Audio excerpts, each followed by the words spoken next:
Grupo Marcos, eu sou Carlos Luiz. Oi, gente, eu sou a Vitória.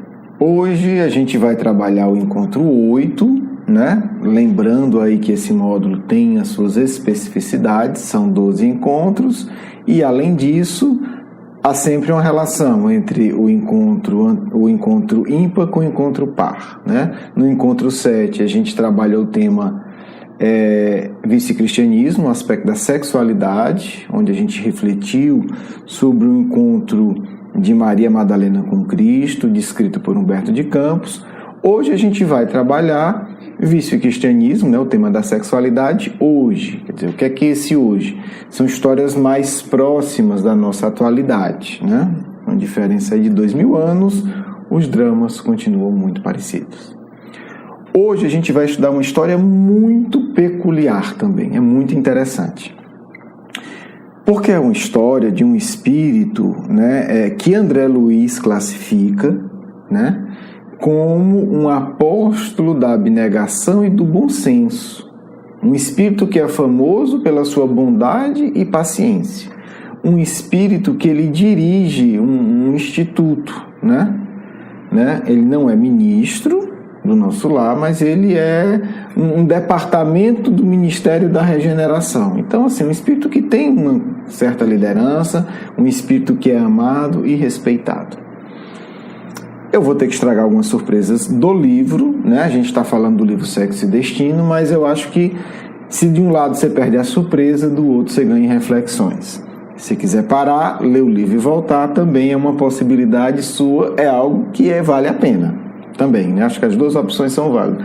Ouvir e ler ou reler o livro, ou parar, ler o livro e voltar para o programa. Fique à vontade, né? A tecnologia nos dá esse tipo de liberdade de uma maneira muito bonita. Ok, então vamos falar desse espírito. Resumo da história. Está sendo atendido todo um grupo familiar, com uma série de tragédias, obviamente ligadas à sexualidade desregrada. Estamos falando de traição, estamos falando de incesto, estamos falando de abuso sexual, pai abusando sexualmente de filho, mãe usando sexualmente a filha, enfim, todo um conjunto aí que não dá para entrar, né? Não dá para entrar nos meandros, porque precisaria de uma série sobre esse livro, né? Dada a profundidade, a complexidade e a dor envolvida, né? Porque o abuso sexual, das mais diversas formas, é um dos maiores traumas que o ser humano pode enfrentar e, infelizmente, hoje é o fator específico que mais gera suicídio e loucura no planeta Terra. Então é um tema que a gente vai ter que se preparar, né, para poder depois abordar essa obra, fazendo uma ponte com as estatísticas desastrosas do suicídio e da loucura e mostrando as pesquisas que já apontam essa relação. A história específica que a gente vai trabalhar é do Félix. Existem dezenas de outras histórias, como eu estou falando aqui. Ok. A grande questão é que em um desses atendimentos, uma dessas personagens é feita uma regressão de memória como forma terapêutica e ela vai revelar a história que o Félix está ligado, né? Como é que começou todo um drama, um conjunto de dramas e desgraças, né? E aí nessa regressão ela vai voltar para o início do século XIX, né? 1800 e pouquinho, onde começa toda essa história. E aí a gente vai focar agora na história do Álvaro, né? Que de certa forma foi o espírito desencadeador desse drama. Vamos ser muito claros, né? O Álvaro ele não é responsável por tudo, né? Cada espírito tem a sua responsabilidade individual, mas cada um de nós também tem a responsabilidade do que eu chamo, nas minhas palavras, do direito autoral da obra. Você tem uma comissão naquilo ali, você teve parte, certo? Então tem um pedaço do direito autoral da desgraça toda que é do Álvaro, sim, como o Álvaro coloca, tá certo? Por quê? Porque é a história do plantio. É muito infantil a gente achar que Deus nos permite nós sermos seres inertes. Não dá. A gente está sempre plantando. E quem já fez aquela famosa experiência do pé de feijão na escola, o feijão cresce, e se deixar ele se multiplica. Então, a natureza funciona com a lógica da progressão, do plantio, né? Você planta uma semente que dá uma árvore, que dá dezenas de frutos, que dão centenas de sementes, que podem dar centenas de árvores, e a coisa é avassaladora. Então é isso, para o bem e para o mal. Por isso, né, meu irmãozinho e minha irmãzinha, intervalo comercial, faça o bem, porque vai multiplicar, dá lucro esse negócio. Faz alguma coisa, faz uma prece, aplica um passe, não passa um dia sem fazer uma coisa boa, porque por mais errado que você esteja, isso multiplica. E tem uma hora que multiplica mais do que o mal, e aí a equação fica interessante, tá certo? É o que Jesus diz, faça mais o bem do que o mal, quer dizer, vai dar lucro, dá certo. Não precisa ser perfeito, não agora, não é pra gente isso. Mas vamos para a história do Álvaro. Para quem não sabe, o Álvaro, né, o fundador dessas desgraças que a gente vai começar a narrar, é o Félix. É o mesmo espírito décadas atrás. Eu não estou lembrado aqui, eu acho que o livro é de 1960, uma coisa assim, né? A série André Luiz é dessa época, então a gente está falando mais ou menos de 100 anos atrás, para facilitar as contas. Porque também o André Luiz não dá a data. Não dá a data exata, né? Ele diz assim, nós estamos aqui fazendo... essa regressão aconteceu no ano tal, né? É um entorno. Então estamos falando de cerca de 100 anos. Então assim, vamos lá. Álvaro reencarna, o pai dele morre, a mãe fica viúva. Então tem uma desgraçadinha aí já no começo. Só que a mãe casa de novo, né, com a pessoa que ama, a diferença de idade é pouco, eles se amam muito, ela é nova, 20 e poucos anos, o marido 20 e poucos anos, e o Justiniano adota realmente o Álvaro como filho, e o Álvaro cresce como filho dele, né, no sentido emocional, de carinho e tal. Vida maravilhosa, feliz. E Álvaro é um menino inteligente, né, senão não seria o Félix, né, poucas décadas depois. O cara é bom, capaz, inteligente. E o fato é que, assim, resumindo bastante a história, com a ajuda de amigos e tal, o Justiniano, né, banca para o Álvaro ir estudar na Europa. Com 15 anos ele vai estudar na Europa, estuda direitinho, volta em 1834, aos 22 anos. Então, até aí a vida estava massa. Quer dizer, poxa, tudo de bom, né? Tudo bem, perdeu o pai, mas teve um outro pai, né, verdadeiro, que teve o papel de pai, uma mãe legal, que adorava, uma vida feliz. Vai estudar na Europa. Estudar na Europa hoje é legal, naquela época era 30 vezes melhor, porque era mais difícil, era mais, né, assim, era mais inusitado. Com 15 anos de idade, imagina, 15 anos de idade na Europa, com grana, estudando, não fez, até onde se saiba, não fez grandes besteiras, voltou, futuros vão pela frente, tudo de bom. Aí o sujeito começa a fazer besteira. O que é que acontece? 22 anos volta e tal, aquela coisa. O Justiniano, né, e a mãe do Álvaro, né, tinha um casal que era muito amigo da família, que era sócio. Então, assim, era, né, assim, um grupo perfeito.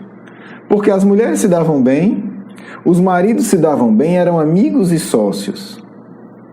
Então, assim... Poxa, era como, né, eram dois casais família, né? Juntos, viajavam juntos, frequentavam a casa um do outro, se encontravam, os dois tinham um negócio juntos, ganhavam um bom dinheiro, tudo de bom. Ok, vai no baile, olha o que acontece. O Álvaro, garotão, como todo garotão sabe de tudo, é mais inteligente que o universo, né, mais sabido, né? Acha que ninguém viveu o que ele está vivendo. Enfim, se apaixona pela a mulher do Justiniano, o sócio do pai. E a mulher, cabeça de vento, também se apaixona. Gente, vamos lá. Podia até sentir alguma coisa, podia até se apaixonar, mas, sabe, não cabe. Vamos se afastar e um abraço. O fato é que os dois começam a sair, começam a se encontrar socialmente, começa isso... Começa aquilo, começa passeio tal, não sei o que, tem um caso. Escondido, obviamente. Até que, para variar, né, ninguém nunca viu essa história, O marido descobre. É a coisa, né? Assim, é muito interessante isso me espanta, né? Como nós, eu me incluo, espírito atrasado, a gente consegue ser burro, né? E hoje em dia a gente vê isso todo dia. Você não está vendo que vai ser descoberto? Você não está vendo que esse negócio vai dar errado?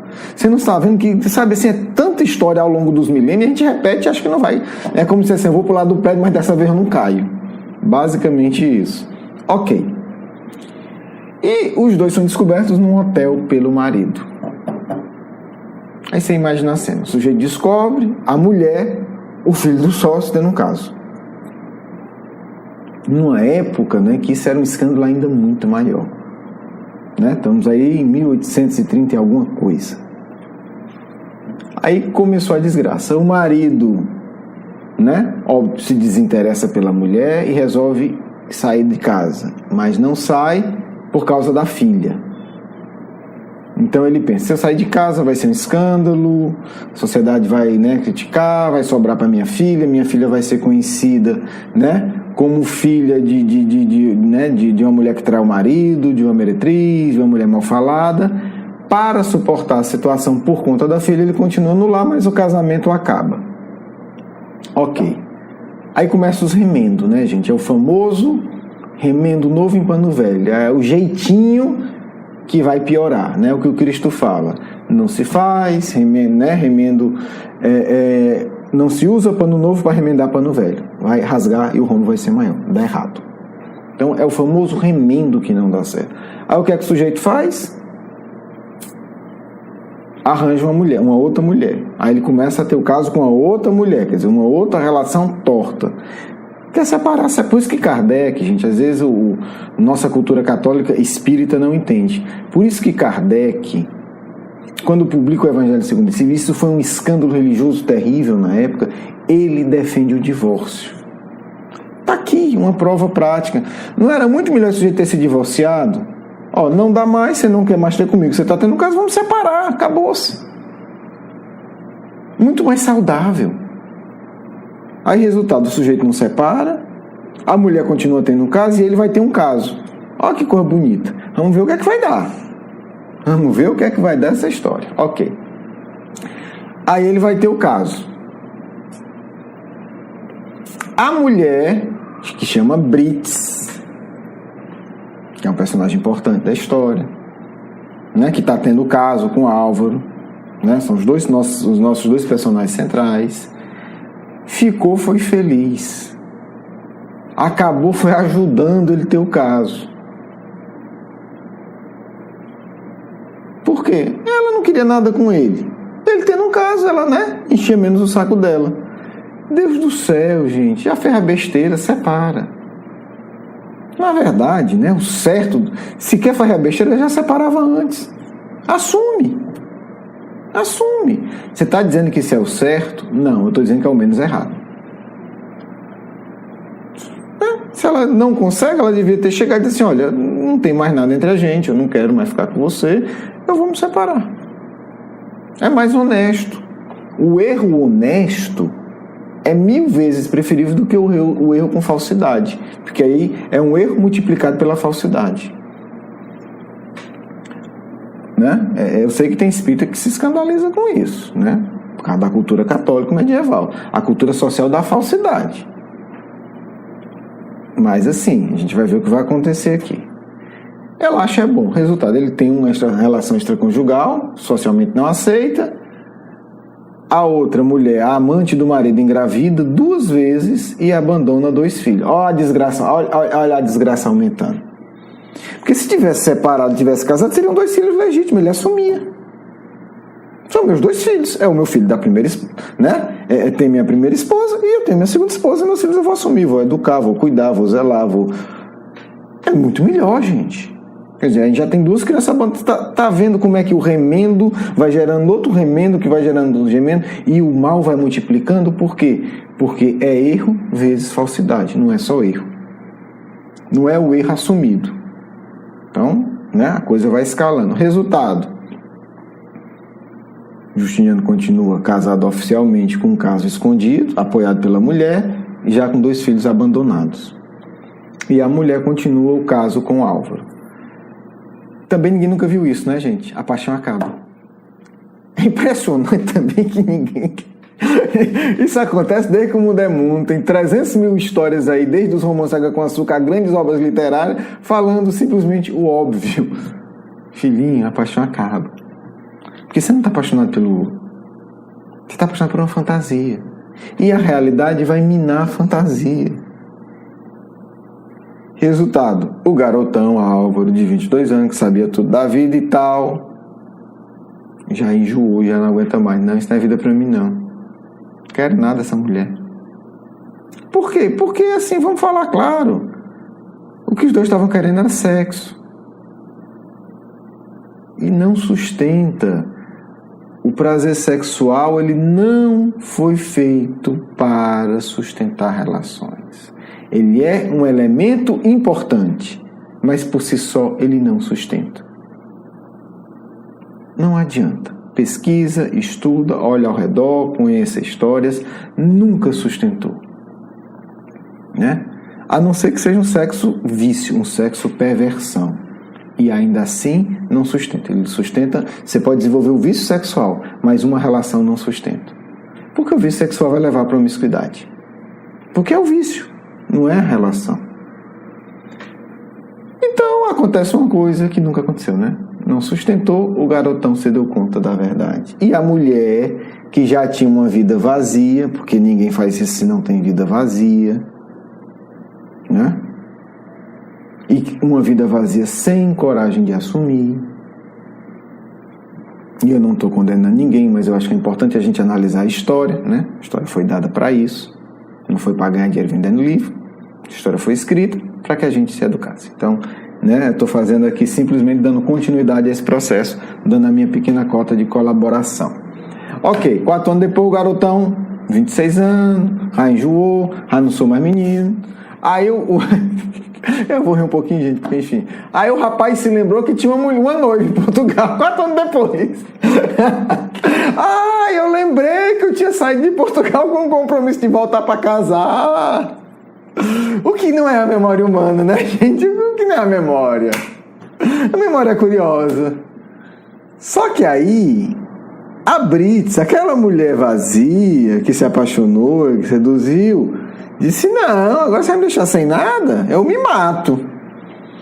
Eu me mato e digo para todo mundo que a culpa foi sua. Aí o rapaz viu que a brincadeira do sexo legal não ficava só naquilo. E aí ele tá com a mulher doida ameaçando ele. Eu vou me matar e a culpa vai ser sua. Você vai para Portugal e vai estar aqui o meu cadáver com a carta contando tudo, dizendo que a culpa é sua. Como é que você vai voltar pro Brasil? Porque a gente tá falando de uma época da questão da moral, né? Das famílias respeitáveis. Então, isso obviamente multiplicava a falsidade. Né? O peso para a Brits se separar naquela época era 1000 vezes maior do que hoje. Nem existia. Era uma discussão se podia separar ou não. A igreja não permitia. Aliás, né, curioso, o catolicismo até hoje não permite. Acho que o Papa vai mudar. Mas o fato é que, enfim, católico no católico, todo mundo separa. Então o que acontece? Não existia isso. Então há de se ter também assim, um olhar de compaixão com a Brits, porque ela seria muito difícil para ela ser honesta na época. Mas piora. Não ser honesto piora. A minha tese é essa. O fato é que a pobre desesperada e diz, não, se você for, me mata. Aí eu acabo com a sua vida. Por quê? Porque além do caso vinha a público, vinha um suicídio, né? Ela lameava o nome das famílias nobres. Né? Porque a gente está falando de gente com grana. Essa galera aqui é rica, é classe A. Então tem todas as formalidades da mentira social. Ok.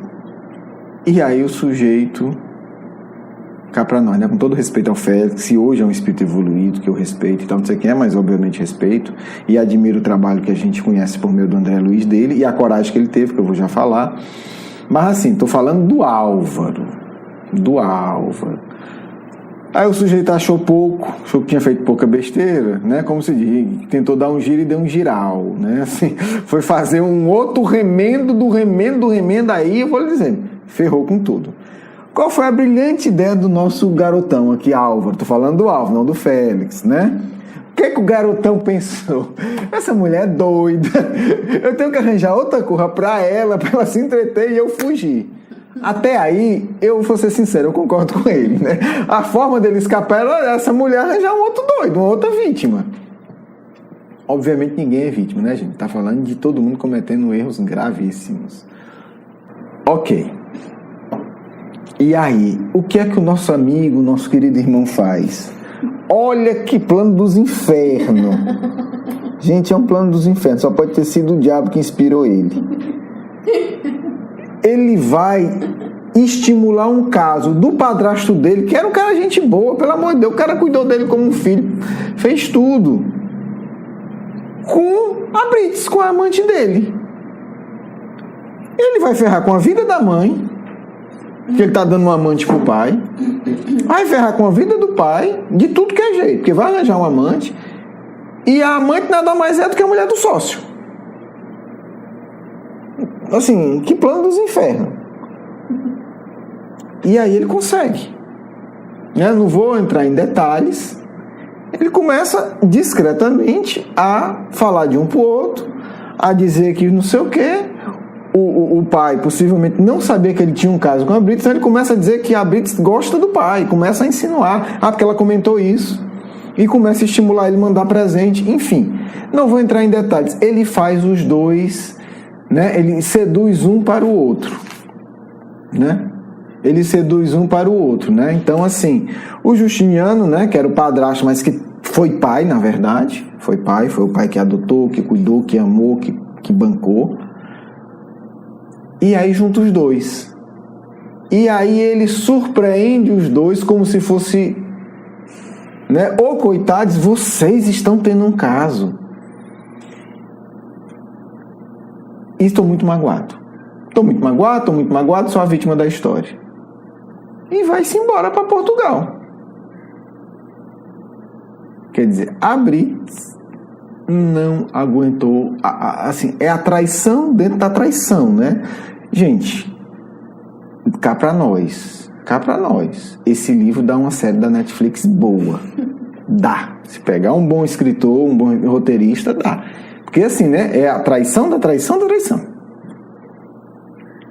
Ok, só que aí a pobre dessa mulher, que já era infeliz no casamento, que tem um caso com um jovem para tentar ter alegria, para ter vida, e começa a se destrambelhar cada vez mais, é onde ela parte, é onde ela quebra, é onde esculhamba, é onde a bússola dela se estraçalha.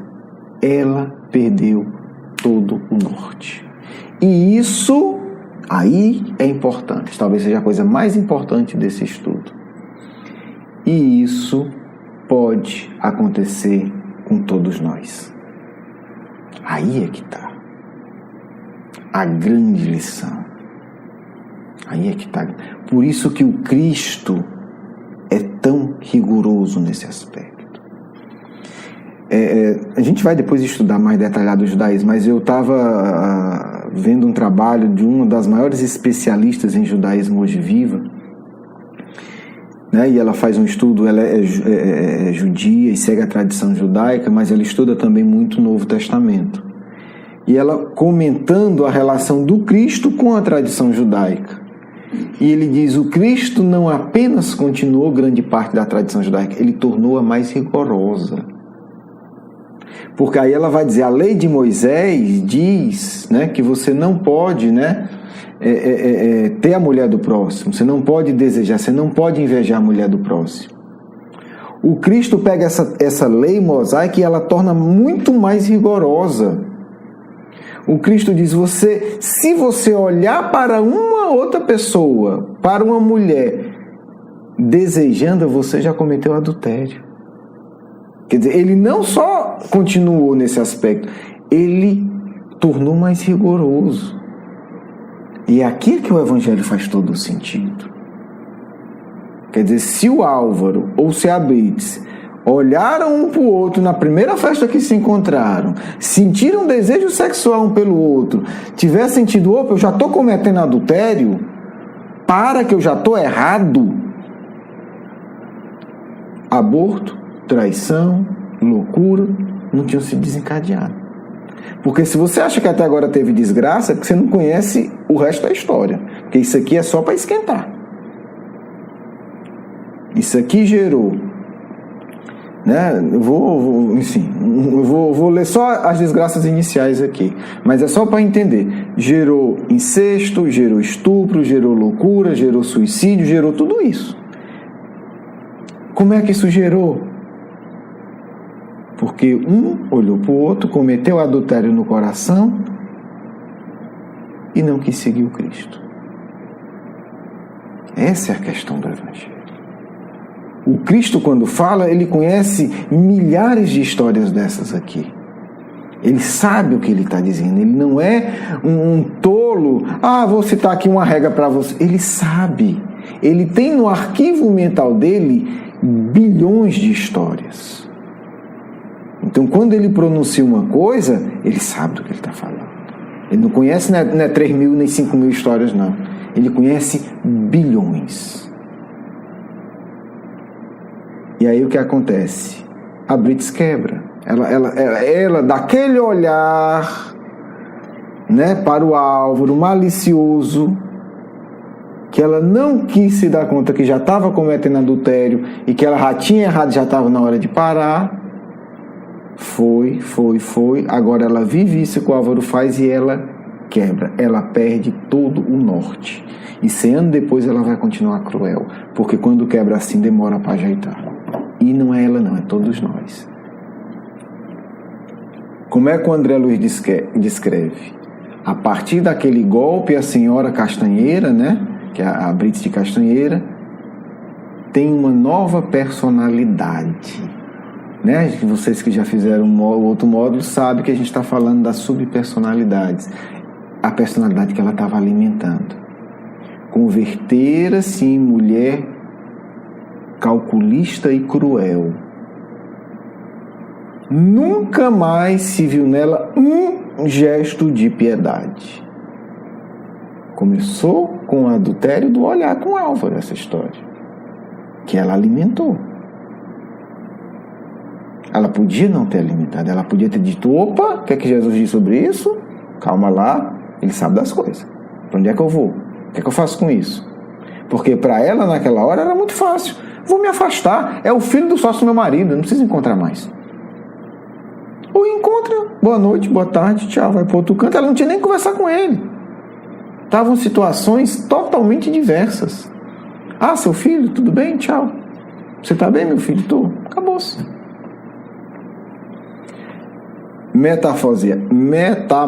Metamorfoseara Justiniano, quer dizer, começaram um caso num homem de sexualidade pervertida. Aí ela se entrega a todo tipo de devassidão. Todo tipo. Quer dizer, ela vai prendê-lo pela perversão sexual e acontece muito hoje. A mulher acha, não, se eu perverter ele, se eu alimentar ele com todas as fantasias sexuais, ele não vai me largar, né? Um doce engano. Então, assim, ela usa todo tipo de perversão sexual para dominar o Justiniano, ao ponto, olha o ponto que chegou, de prostituir a própria filha para ele. Ele pega uma filha de 15 anos e diz, não, se ele está cansado de me usar com todas as perversões sexuais, agora ele vai usar minha filha, porque é uma forma que eu tenho de dominá-la. É uma forma. E o sentimento da filha? Ela não está preocupada com isso, né? Ela abandonou todos os gestos de piedade. Então ela vai usar a filha para ampliar a perversão sexual do Justiniano para mantê-lo. Para extrair dele o quê? Dinheiro, terra, tudo. Ela quer dominá-lo. Então ela busca prendê-lo pela perversão sexual. Olha o ser que ela se torna. Ainda não contente, então ela consegue isso, ela mantém o Justiniano pela perversão sexual dela e da filha. Só que ela não para por aí. Ela começa a desencaminhar outras meninas. Desencaminhou a filha e agora começa a usar as outras. Ela era da alta sociedade, tinha acesso. E aí ela começa a desencaminhar moças com formação nobre. Quer dizer, ela via alguém, né, bem educada, honesta, que estava ali buscando seu crescimento espiritual, ter uma vida digna, e começava a perverter. Conversa, faz amizade, conta uma historinha inocente, conta outra, convida não sei para quê, até encaminhá-las à prostituição. Quer dizer, ela prostitui a filha para garantir, digamos assim, a casa dela, e aí sai para fazer mais coisas. Né? Começa a pegar jovens, fazer amizade e prostituí-las. Encaminha, conhece um homem mais velho que tem dinheiro, você me paga tanto que eu ajudo vocês, eu vou iludir ela, e você vai fazer o que quiser com ela. E aí começa vício, crime, assassinato, aborto, droga, enfim, ela se torna um demônio. Né? Um demônio social. Torna a pessoa que vai alimentando todo tipo de perversão. E aí o que acontece? O amante resolve assumir a Virgínia, filha dessa mulher, para viver com ele. Ele abandona a esposa, a mãe do Álvaro, o Justiniano abandona a mãe do Álvaro e vai viver com a filha da Brits, da ex-amante do Álvaro. Obviamente, eles eram amigos e sócios. Até então, o mais provável é que o amigo não soubesse dessa história. O amigo não sabia que ele estava tendo um caso com a mulher dele e com a filha. Quer dizer, era toda uma perversão, mas socialmente eles eram amigos e sócios, estava tudo bem, havia um respeito, né? Cumprimentava a mulher dele com respeito, cumprimentava a filha dele com respeito social, ninguém sabia. Né? Era um acordo de perversão que a Brits fazia para manter, porque aí também o Justiniano estava na mão dele, quer dizer, tinha relação sexual pervertida com ela, com a filha, né? O que é que ela pensava? Não, então ele está na minha mão. Já pensou se eu conto isso? Ele vai ter que pagar o que eu quero. Só que o Justiniano resolve abandonar a mulher e assumir uma vida com a Virgínia. O que o pai não concorda. Deve ter tomado um susto. Mas como? Você com minha filha? Você não é casado? E o pai não concorda porque ele era casado. Quer dizer, imagina na época, a filha dele ia ser a amante do sócio, não era a esposa. Ia ser uma amante, os filhos ilegítimos. Obviamente, eles viram inimigos e passam 11 anos brigando, com vários conflitos. Até que um, resumidamente, manda matar o outro. Ele aparece morto a punhaladas, né? É colocada a culpa em escravos que estavam fugindo e fica por isso mesmo. Né? O Justiniano manda matar, né, o pai da Virgínia. E depois, né, é organizado, aí eu não vou entrar em detalhes, né, porque o marido da Brits, ele vai ter um caso, como a gente falou, né, que ela mesma incentivou, e essa mulher que tinha um caso com ele se junta com um homem e os dois se vingam também e matam o Justiniano. Então nós temos 2 assassinatos também aí na história registrado. Ok. E aí o Álvaro volta de Portugal. Imagina o grau de peso na consciência. Ele foi o início, ele não é o único responsável, mas ele foi o início da desgraça, de dezenas de desgraças envolvendo o padrasto, que era um pai, a mãe, que sempre cuidou dele com amor, e o padrasto também, o melhor amigo do pai, a melhor amiga da mãe, e tudo isso com assassinatos, crimes, aborto, droga, perversão sexual, enfim, a desgraça. Bem, ele passou a vida como um solteiro, tudo indica que desencarnou muito mal, ficou algumas décadas, ninguém sabe como, e olha que bonito, foi resgatado por um espírito, né, chamada Irmã Damiana, que foi uma cristã verdadeira, mas que não há nenhum registro histórico dela. E ela, no plano espiritual, se dedica a resgatar os espíritos que estão nessa situação calamitosa. Então, esse espírito ligado mais diretamente ao Cristo, que tem um trabalho abnegado que ninguém nunca na Terra ouviu falar, né? Mesmo na Terra foi um espírito abnegado que não ficou nenhum registro histórico. No plano espiritual continua fazendo isso, né? Tem o ambiente inicial de socorro dela, né? São cerca de 1000 espíritos. E ela vai e socorre da lama e vai encaminhando e acompanhando o crescimento desses espíritos. Imagine quantos milhares de espíritos a irmã Damiana já ajudou e a gente não sabe nem quem é. Nunca ouviu falar dela. Talvez eu e você sejamos devedores desse espírito e ninguém nem sabe. Não é interessante como o Cristo vai tecendo, né, uma rede discreta, mas gigantesca e poderosa de amparo a todos nós? E o Félix, socorrido, hoje um espírito também trabalhador com grande dignidade. Eu não vou poder contar mais a história, teve muitos desdobramentos, né, mas o ponto é, né, o alerta do Cristo. Se você olhou para alguém desejando, você já cometeu adultério no seu coração. Cuide disso.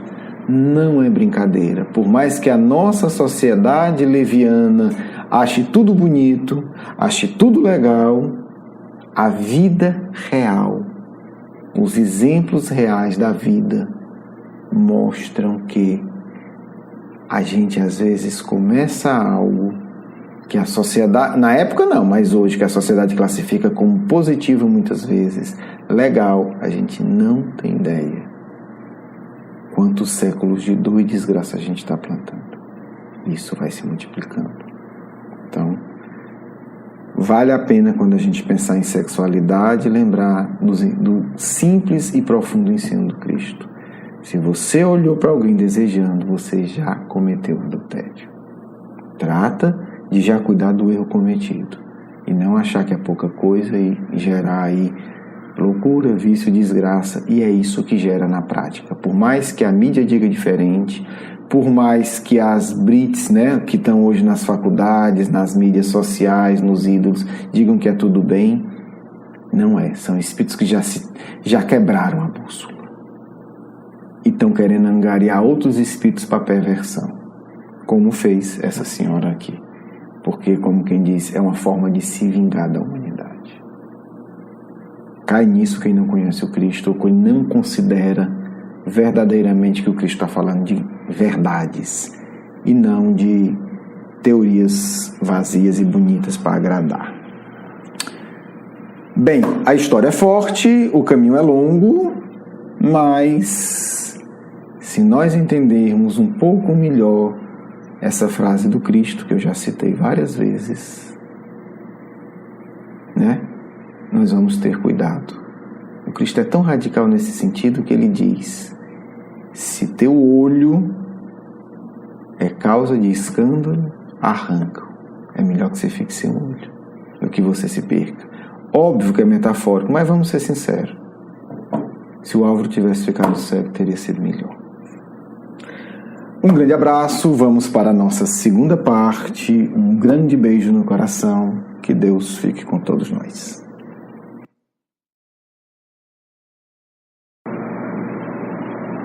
Paz e alegria em vossos corações.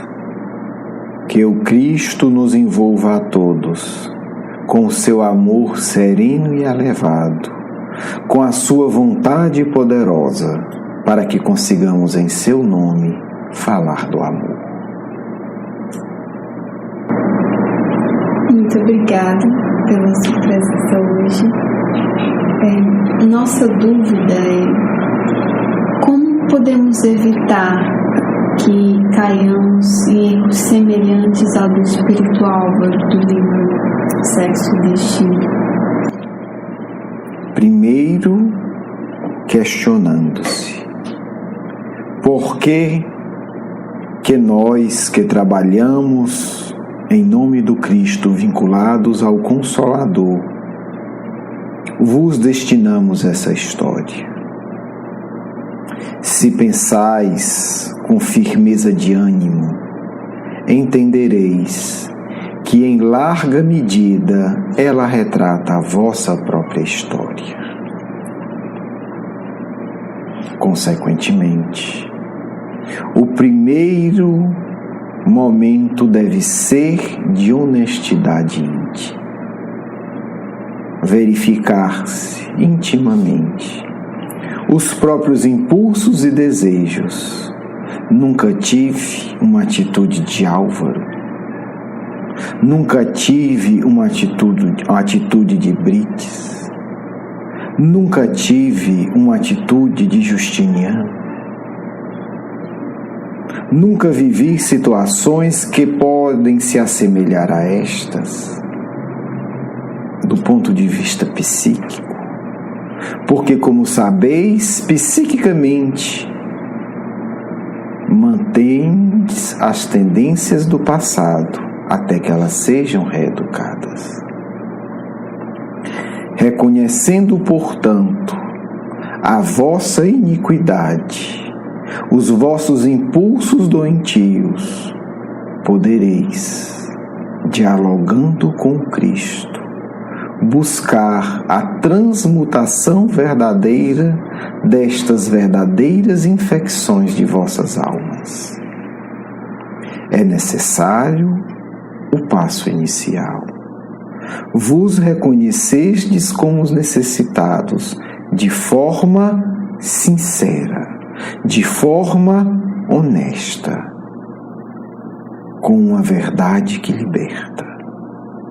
Sim, já tive uma situação dessa parecida. Sim, já tive esse tipo de impulso. Reconheço-o em mim. Portanto, a literatura espírita que mereça esse nome deve obrigatoriamente provocar esse tipo de reflexão. Por isso, uma mensagem espírita que não vos leve ao autoconhecimento ou não é verdadeira, ou não está sendo lida com os olhos da verdade. A sinceridade é o único caminho que tendes para socorrerdes a vós mesmos.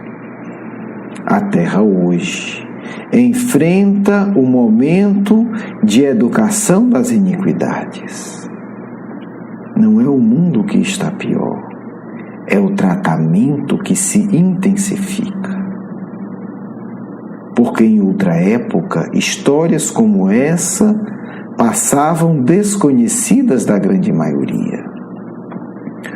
Hoje elas parecem multiplicar-se aos vossos olhos, quando na verdade, por ordem do Cristo, elas se tornam públicas. Para que tenhais a consciência de que não sois piores do que os outros habitantes do planeta, mas podeis optar pela vossa própria cura. Podeis agir de tal forma que o Cristo curará os vossos corações. Vocês precisam de evangelho verdadeiro, porque durante séculos manusearam o evangelho da mentira, porque todos esses envolvidos pronunciavam o nome do Cristo, socialmente falando, mas nenhum deles tinha o Cristo no coração. Portanto, minha amiga, se me perguntais o que fazer, digo-vos com sinceridade, a todos vocês, só há um caminho.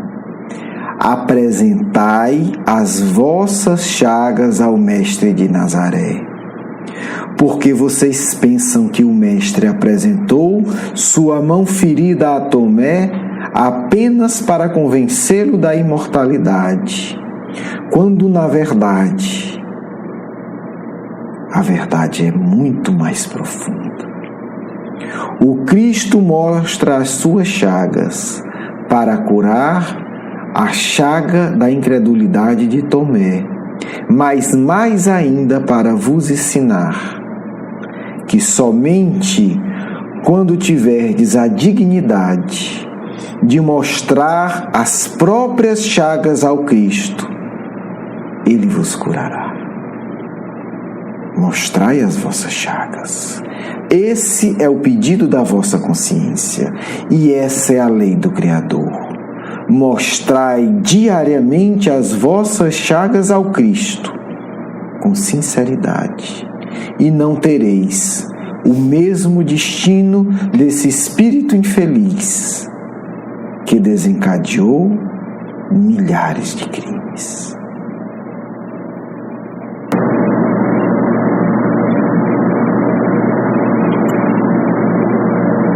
Muito obrigada pela sua resposta e eu deixo espaço para a mensagem de encerramento. Acusai sempre a si mesmos, todos aqueles que foram vítimas de violência sexual, mas acusai-vos como cristão. Como o cristão se acusa? Direi, orando da seguinte forma: Pai, perdoa a todos nós. Orai como Félix orou. Pai, todos erramos. Nenhum de nós sabe onde começou o crime. Nenhum de nós sabe quem atirou a primeira pedra. Nenhum de nós sabe quem foi o autor da primeira traição. Por isso, Pai, não te peço justiça para uns e clemência para outros. Eu te suplico, tem piedade de todos nós, porque todos nós nos enlameamos, porque quisemos nos afastar do teu amor, porque todos nós emporcalhamos a fonte do prazer e da vida que generosamente tu nos confiastes. Por isso, a única acusação que cabe ao verdadeiro cristão é a súplica da piedade plena para si e para todos. Portanto, amigos e amigas, para trás com o desânimo, com a calúnia e com a revolta. Paremos as condenações e as acusações do mundo. Está na hora de darmos-nos as mãos e suplicar ao alto: Pai, em nome de Jesus de Nazaré, tende piedade de todos nós. Do vosso irmão e amigo Caibar de Souza Schutel.